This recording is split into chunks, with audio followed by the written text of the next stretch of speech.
पूर्व केंद्रीय मंत्री रविशंकर प्रसाद शनिवार को इंदौर आए, जहां उन्होंने केंद्र सरकार के बजट पर लोगों से चर्चा की। उन्होंने कहा कि भारत की अर्थव्यवस्था आगे बढ़ रही है। इंटरनेशनल रिपोर्ट के अनुसार देश की आर्थिक स्थिति में सुधार होगा। वहीं पूर्व केंद्रीय मंत्री रविशंकर प्रसाद ने लोकसभा में नेता प्रतिपक्ष राहुल गांधी के एक बयान पर प्रतिक्रिया देते हुए कहा कि वे किस मेरिट के आधार पर नेता बने हैं। उन्होंने कहा कि राहुल गांधी होमवर्क नहीं करती, वे माओवादियों के प्रभाव में हैं। मित्र प्रदेश के वरिष्ठ नेता मंत्री कैलाश विजयवर्गीय जी, जिला अध्यक्ष जी, कविता जी, अन्य सभी मित्रों, बजट में इंदौर की जनता से बात करने के लिए मैं आया था। इंदौर आकर बहुत ही अच्छा लगता है। अपने युवा मोर्चा के दिनों से मैं इंदौर आता हूँ। बहुत ही प्यारा शहर है, तो बहुत सुखद अनुभूति होती है। आज लगभग 1.25 घंटा हम दोनों बजट पर चर्चा कर रहे थे। आप लोग भी वहां थे तो मालूम हुआ ही होगा। दुनिया में जो इकोनॉमिक टर्बुलेंस है, उन सबों के बीच भारत एक स्थायित्व का केंद्र है। और क्या IMF, क्या वर्ल्ड बैंक, क्या डेलॉयट, ये सभी कह रहे हैं कि भारत की अर्थव्यवस्था 6.5 to 7% बढ़ेगी 24-25 में, आगे में। और भारत इस पूरे दुनिया में इकोनॉमिक स्टेबिलिटी का एक बहुत बड़ा प्रखर देश बन रहा है। तो ये मैं इंटरनेशनल रिपोर्ट की बात कर रहा था। अभी इस बार के बजट में जो टॉय इंडस्ट्री, जो फुटवेयर इंडस्ट्री, जो किसानों के लिए, जो दाल के लिए, जो 100 एस्पायरेशनल डिस्ट्रिक्ट में खेती को विशेष प्रोत्साहन, जो MSME के लिए इस बार जो काम किया गया है कि उनका 2 और 2.5%, देश में 36 करोड़ MSME है, जिसमें 1 करोड़ रजिस्टर्ड MSME है, तो उनके लिए बहुत विशेष योजना इस बजट में आई है। तो सारी बातें हम लोगों ने चर्चा की। मुझे इसके अलावा 3 बातें कहनी है, फिर आपके सवाल में लूंगा। पहला है कि राहुल गांधी का फिर एक ज्ञान भरा वक्तव्य आया है। उन्होंने कहा है कि इस देश में मेरिट नाम की कोई चीज सही नहीं काम करती।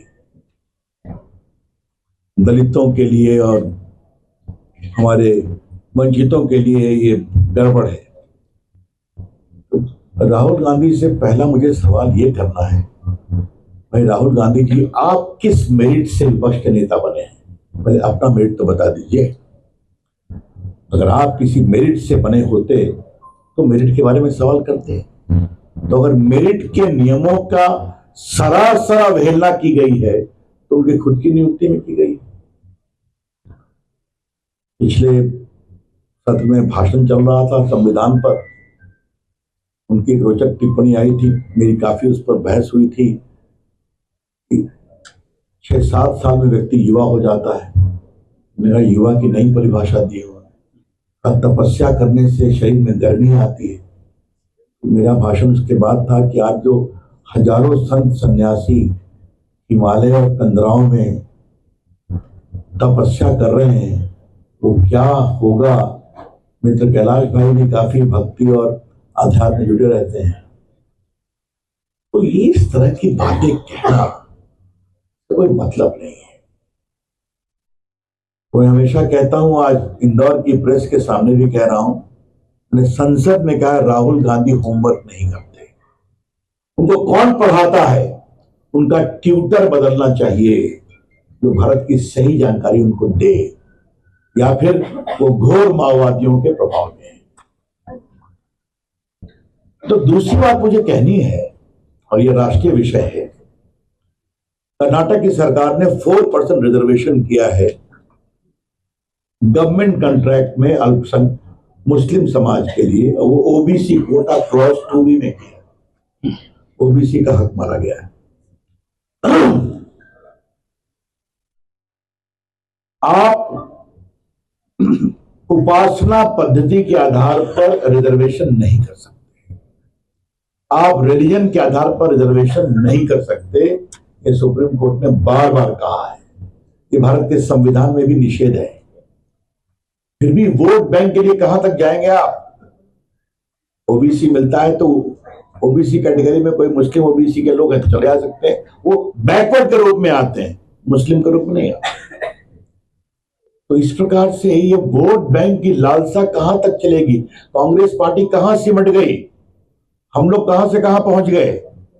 फिर भी क्या शाहबानो, क्या 3 तलाक, कांग्रेस वहीं खड़ी है।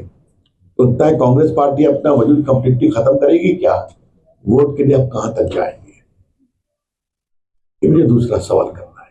और अंतिम सवाल ये करना है, एक बहुत ही अच्छा निर्णय हुआ है योगी जी के द्वारा कि आगरा में औरंगजेब के किले पर जहां शिवाजी को कैद कर रखा गया था, उसके सामने उनके सम्मान में एक बहुत बड़ा स्मारक बनाने की अनुमति दी गई है और महाराष्ट्र सरकार उसको बनाएगी। शिवाजी और औरंगजेब 2 व्यक्तित्व हैं भारत के इतिहास के। किसकी विरासत लेना चाहते हैं? औरंगजेब भारत की विरासत नहीं हो सकते। जब भी भारत की विरासत होंगे तो शिवाजी होंगे।